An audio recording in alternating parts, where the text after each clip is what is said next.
Doom 3 VR is the worst game I played this year. Is that hyperbole? Absolutely. But it's not without truth at its core. Doom 3 VR had the potential to not only be a great game, which it is when played with the AIM controller, but also to send out a clear message that classic first-person shooters can have new life if brought to VR. Really, it's a no-brainer. They're already in first person, so conversion isn't absurdly complicated, the way it was for Resident Evil 4 VR. And paired with the right control scheme, they're just as playable now as they were when originally released. The biggest obstacle for most games is finding a way to make menus and maps work naturally. Of course, this is all predicated on getting that control scheme right. Modern VR control schemes have a distressing lack of buttons. The PSVR Move controllers lack thumbsticks, which makes moving around the game world a chore, while the Vive Index and Oculus controllers do have thumbsticks. They have almost no buttons. So long as a player merely has to shoot enemies, things are fine. But add in inventory management, movement modes, and environmental interaction, and the controllers prove inadequate.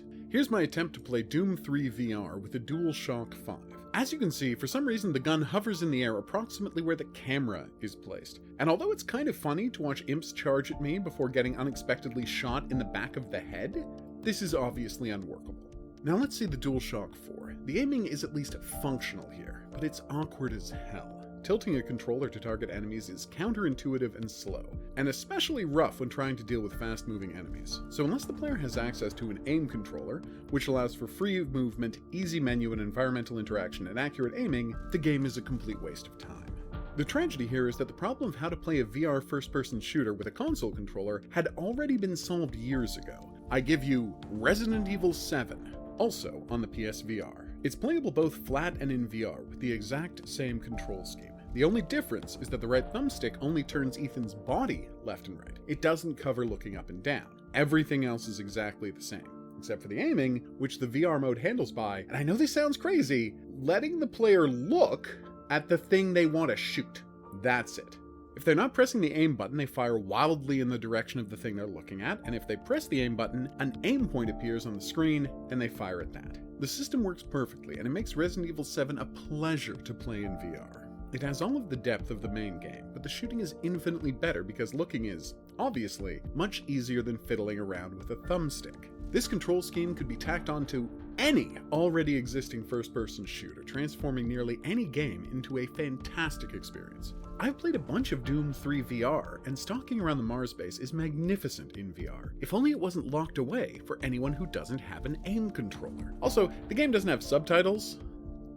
This is inexplicably hostile to the hearing impaired, and developers really should do better. Here is a couple of seconds of a 90-second sequence of me standing in front of a screen, having no idea what a guy is saying, because I didn't have headphones on. Could I have just put headphones on? Yeah, but there's plenty of people who don't have that option, and this should have been taken care of. So this is my request to people who own the classic first-person shooters. I'm talking about your Urban Chaos Riot Response and literally nothing else. I mean, I'm sure there's Halo and whatnot, but who cares? Urban Chaos Riot Response. Please look into this. It doesn't matter if they're low-poly worlds. Doom 3 doesn't look as good as a modern game, but just being in that world in VR, as long as all of the art is internally consistent, is an incredible experience.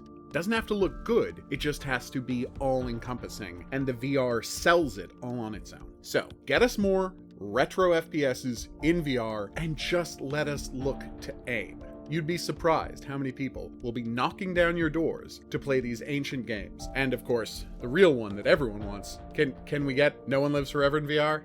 That would be fantastic. Anyway, I've been the Hidden Object Guru. Thanks for watching. Join me back here for more, I hope, popular video game opinions, or how we're gonna get, movement on this. But until then, I'll say that's right. Au revoir.